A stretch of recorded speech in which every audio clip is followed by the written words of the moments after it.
Խոսենք շարժման մասին, Լույսի բանակը հայտարարել է իշխանափոխություն իրականացնելու գործընթացի մասին, նպատակների մասին եւ ինչքանով է կարևոր, որ մարդիկ գան հրապարակ, դա ինչ է փոխելու։ Այնքանով է կարևոր, որ պիտի Հայաստանում վերածնունդ լինի, հասկանում եք, այդ վերածնունդը կբերի հաղթանակ։ Ես չեմ ուզում, ուղղակի չեմ ուզում իմ երկիրը խմորեղենի նման սենց բաժանեն մասերի եւ նվիրեն քոչվոր թուրքերին։ Ես ուզում եմ իմ երկիրը կանգուն մնա, ես ուզում եմ իմ երկրի պատիվը, թասիբը վերականգնվի, հասկանում եք, դա եմ միայն ուզում։ Ես ուզում եմ Հայաստանը լինի առաջվա Հայաստանը, ոնց միշտ եղել է, հաղթանակած։ Միայն դա եմ ուզում, դա է իմ փափակը։ Եթե ժողովուրդը հավաքվի, մի բռունցք դառնանք, մեզ որևէ մեկը չի կարող հաղթի, հավատացած եղեք։ Ես մի քանի օր առաջ նայում էի, երբ Զելենսկին նեղված ասում էր, մենք մի քանի պետության դեմ չենք կարող պայքարել, ու ես հիշեցի 44 օրվա պատերազմը, ոնց էր Հայաստանը 4-5 պետության դեմ պայքարում։ Ինչ հզոր տղերք ունենք, ինչ ձև ենք պայքարել, ինչ ձև է պայքարել մեր ազգը։ Մեր ազգին չեն կարող կանգնացնել, երբեք չեն կարող։ Բայց մեզ խանգարում է այն, որ մենք պառակտված ենք հիմա, մեզ պառակտել են, մեզ պետք է միաբանվել, միաբանության մեջ կա հաղթանակ, քանի որ սա աստվածային երկիր է, սա Աստծո սեփականությունն է։ Գիտեք, շատ պետություններ են եղել, իմպերիաներ, ովքեր ուզեցել են ոչնչացնեն Հայաստանը, Արմենիան, բայց այսօր այդ իմպերիաները չկան այլևս։ Նաև չկա Բաբելոնը, նաև չկա Ասորեստանը, բայց կա Արմենիան։ Ես ուզում եմ, որ Արմենիան հաղթանակած լինի միշտ, սա է նպատակը, միայն։ Ինչն է խանգարում, որ մեր ազգը հիմա էլ միասնական դառնա, ինչպես որ դուք նշեցիք, 44-օրյա պատերազմի օրերին էին։ Ինձ թվում է հավատքն է կորել մեր ազգի, սերն է կորել, սերն է պակասել։ Եթե սերը մեկը մյուսի հանդեպ վերականգնվի, մենք հասկանանք, որ սա մեր հայն է, նա մեր հայն է, մենք չպիտի պառակտվենք, մենք չպետք է բաժանվենք մասերի, մեզ բաժանել են տարբեր մասերի։ Այդ ժամանակ մենք ունենանք հաղթանակ, հավատացած եղեք։ Այդ պառակտումն է, որ խանգարում է։ Ես հակահայերի մասին չեմ խոսում, այն հայը, ով յան ազգանուն է կրում, բայց ատում է Հայաստանը, չի սիրում հային։ Ես նրանց մասին չեմ խոսում, ես խոսում եմ այն հայերի մասին, ովքեր հիասթափվել են եւ սերն է սառել, պաղել է սերը։ Ես 3 տարի առաջ խնդրել էի մեր վեհապարին զանգերը տար ամբողջ Հայաստանով մեկ։ Ոնց որ եղել է Սարդարապատի ժամանակ, այդ ժամանակ ժողովուրդը զարթոնք ապրեց, այդ ժամանակ վերածնունդ եղավ։ Ես խնդրեցի, նամակ գրեցի, ստատուս գրեցի, ոնց հնարավոր է, բայց մինչ օրս պատասխան չկա, այ եթե զանգերը խփեր, զանգերը լիներ, արթնությունը ապրելու է այդ պահին ժողովուրդը, բայց էլի եմ ասում, սերը պակասել է, սերը վերականգնվի, ժողովուրդը ոտքի կանգնի, մի բռունցք դառնա, ընդամենը դա է պետք, որ Հայաստանը հաղթի։ Հիմա դուք կարծում եք, որ իսկապես խաղաղության չի գնում դեպի այս իշխանությունը, իր նախաձեռնած գործերը, քայլերը, հայանպաստ չեն։ Դուք ոնց եք կարծում, թուրքը խաղաղության գնացողը հայի հետ, հա, դուք տենց միամիտ եք։ Թուրքը երբեք չի փոխվում։ Նրանց անուններն է փոխվել, բայց իրանց էությունը չի փոխվել։ Ոչ մի խաղաղության նա երբեք չի գնալու, հավատացած եղեք։ Դա խաբկանք է ընդամենը։ Բայց զիջումները, որ արվում են, ձեզ դրանք ինչքան են շարունակվելու։ Այդ դա է վատ, որ մենք զիջում ենք, մենք չպիտի զիջենք ոչ մի բան, սա մեր պապերի հողն է։ Արևմտյան Հայաստանը մերն է։ Անգամ Արևմտյան Հայաստանը պիտի վերադարձնենք։ Հասկանում եք։ Սա մեր հողն է, սա ինցեստի երևույթի հողը չի։ Այս հողը մեր տղերքի արյունով է պահված։ Սա սուրբ հող է։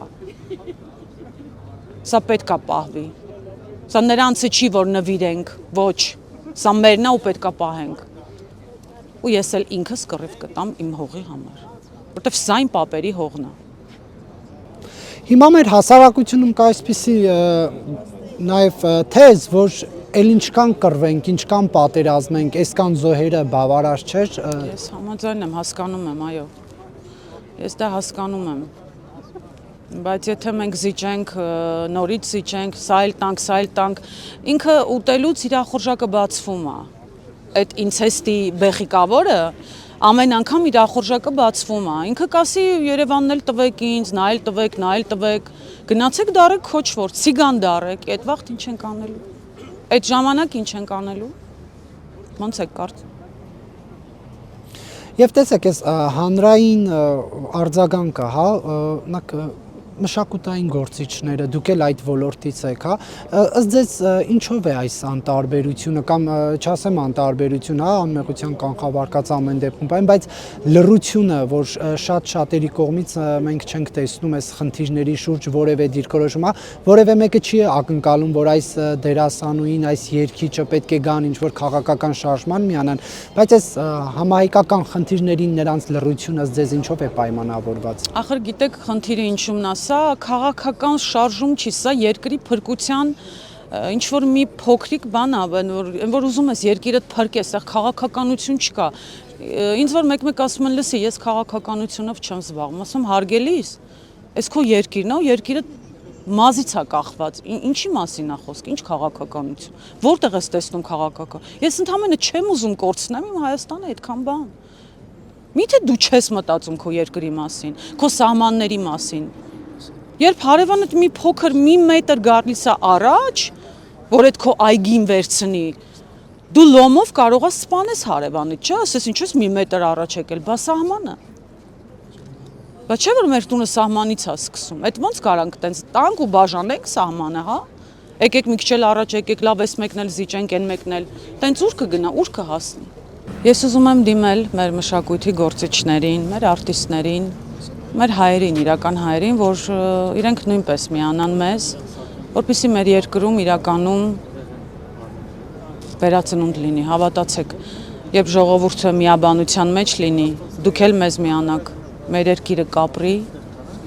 արթնություն, կապրի զարթոնք եւ վերածնունդի շարժումը վերելք կապրի, հավատացած եղեք։ Հիմա մեզ ներկայացվում է քաղաքացիներին իրական Հայաստանի տեսլական իր սահմաններով, որ արևմտյան Հայաստանը դա արմավիրն է, մարալիքն է,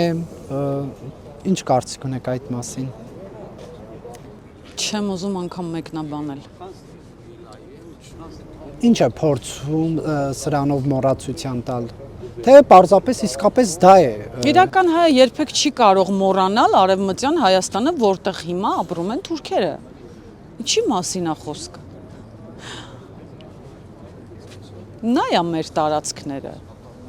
Եվ մի օր նա վերադառնալու է մեզ, հավատացած եղեք։ Լինելու է, դա այդ օրը գալու է։ Ուղղակի տեսեք, երկիրը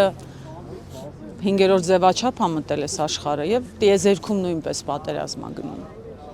Եվ աշխարհում նույնպես պատերազմ է գնում։ Սա հոգևոր պատերազմ է, հավատացած եղեք, սա ուղղակի պիտի հոգով ուժեղները կկարողանան դիմակայել, թույլերը ոչ։ Հիմա երբ որ Արցախից այլևս չենք խոսում, ես բոլորին եմ վերագրում, բայց կա դա մեր բան, այլ Արցախ անունը չեն տալիս պաշտոնական մակարդակներով։ Սա արդյոք ըստ ձեզ տարվում է նրան, որ նոր սերունդը չիմանա ինչ է, այսինքն մենք չունենք այն տեղեկատվական այս պատերազմում, երբ որ օրինակ Ադրբեջանը արևմտյան Հայաստանի կեղծ թեզն է գցում քննարկման դաշտ, մենք նույնիսկ Արցախ անունը չենք տալիս։ Սա ինչ վտանգներ է ապագայում իր մեջ, ապագայի համար, հա, պարունակելու։ Ես մի հարց եմ ուզում էլի ձեզ տալ, գուցե դուք ինձ բացատրեք։ Երբ մենք Արցախը վերադարձրեցինք 90-ական թվին, ինչու մենք չունեինք, ոնց ասենք, բնակարան ես, չէ գնում, դու ունենում ես այդ բնակարանի փաստաթուղթ ունես։ Ուր էր այդ փաստաթուղթը անկախության Արցախի, ինչու մենք չունեինք 30 տարի։ Երբ որ մենք հետ վերցրեցինք մեր հողերը, կռվով, արյունով, հետ բերեց մեր ժողովուրդը։ Ուր էր փաստաթուղթը, որ ինքը անկախ է, որ շուն ինցեսնիկը չգար վերցներ, հմ։ Բացատրեք, խնդրում եմ գուցե։ Դուք կարողանաք բացատրել ուր է այդ փաստաթուղթը։ Ինչու չի ճանաչվել անկախությունը, ես չեմ հասկանում, չգիտեմ։ Դուք գիտեք, որ նախնդիր է եղել։ Ասեք։ Տեսեք, հիմա երբ մենք նայում ենք կառավարության նիստերը, հա, օրինակ, այնտեղ խոսվում է ամեն ինչի մասին։ Օրինակ, վերջին նիստի ժամանակ կառավարության ղեկավարը արձանագրեց, որ 7 տարի պայմանական ասած նույն դասարան են մնացել իրենք, որովհետև իրենց խոսքը ժողովրդին չեն կարողացել հասցնել։ Դուք սա ինչպես եք մեկնաբանում։ Մենք հիմա իշխանություն ժողովուրդ արդյոք շփման կապի խզում ունենք, թե ոչ։ Ինձ թվում է, որ ունենք այդ կապի խզումը, այո։ Որովհետև երբ ժողովուրդը սրտանց ուրախ ընտրում է մի ղեկավարի, երբ թքում են ժողովրդի հոգու մեջ, խաբելով, այդ ժողովուրդը այլևս չի տեսնում այդ մարդու մեջ ղեկավար, հասկանում եք, այդ սուբյեկտի մեջ չես տեսնի ղեկավար։ Երբ քեզ խաբում է դիմացինը, դու չես կարող էլ ընկալել, պես խելացի մարդ, քո ղեկավար չես կարող, որովհետև խաբել է այդ մարդը։ Ժողովրդին խաբում է։ Դες չի կարելի ժողովրդի վստահությունը խաբել, վիրավորել, չի կարելի։ Հիմա դուք ինչպես եք պատկերացնում հեղափոխությունը։ Մենք 20 թվականի այդ աղետալի պատերազմից հետո մի շարք ակցիաների են ականատես եղել, հա, եղել են նաև մարդիկ, ովքեր վիճահարույց քաղաքական անցյալ են ունեցել եւ նրանց չի հաջողվել դա անել։ Հիմա ժողովրդի համախմբումը դուք ինչպես եք պատկերացնում, որովհետեւ մեր ժողովուրդը մոտ 8 տարի առաջ, 7 տարի առաջ հավատացել է, որ փոփոխություններ է լինելու եւ դուրս է եկել փողոց։ Այո, բոլորս էլ հավատացել ենք, իրականում հավատում էինք, չէ՞ որ դուրս ենք եկել։ Եվ Սփյուռքի հայերն էին հավատում, եւ այստեղի հայերը, բավականին շատ ժողովուրդ կար, երևի դուք տեսել եք, չէ՞։ Մենք բոլորս էլ հավատում էինք, որ կփոխվի Հայաստանում, ամեն ինչ լավ կլինի, բայց եղավ հակառակը եւ հիասթափվեցինք մենք։ Այդքան բան։ Հիմա այդ հիասթափված ժողովրդին ինչպես են կարողանալու համախմբել։ Դե մենք ո՞նց ենք հիմա, մենք ո՞նց ենք հասկանում, որ սենց չի կարող շարունակվել։ Թող մնացածն էլ հասկանան, որ չի կարող իրականում։ Դի կանգնես ոտքի, փրկես երկիրդ, այդքան բան։ Կանգնես, որ փոխվի, իրականությունը պիտի փոխվի։ Այս իրականությունը պիտի փոխվի։ Պիտի զարթոնք ապրի Հայաստանը վերջապես։ Լույսը հաղթելու է խավարին, հիշեք։ Վերածնունդ լինելու է Հայաստանում։ Դա լինելու է։ Այսքան։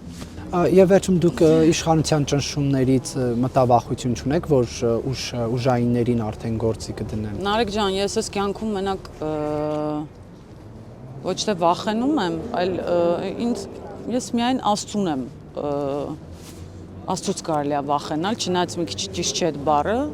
իսկ մնացած ընդամենը մսից արյունից մարդ են։ Նրանք հավիտյանս հավիտենից չեն ապրում, նրանք մարդ են մսից արյունից, նրանք Աստված չեն։ Թող Աստծուց վախենան մարդիկ, ոչ թե մարդուց։ Շնորհակալություն։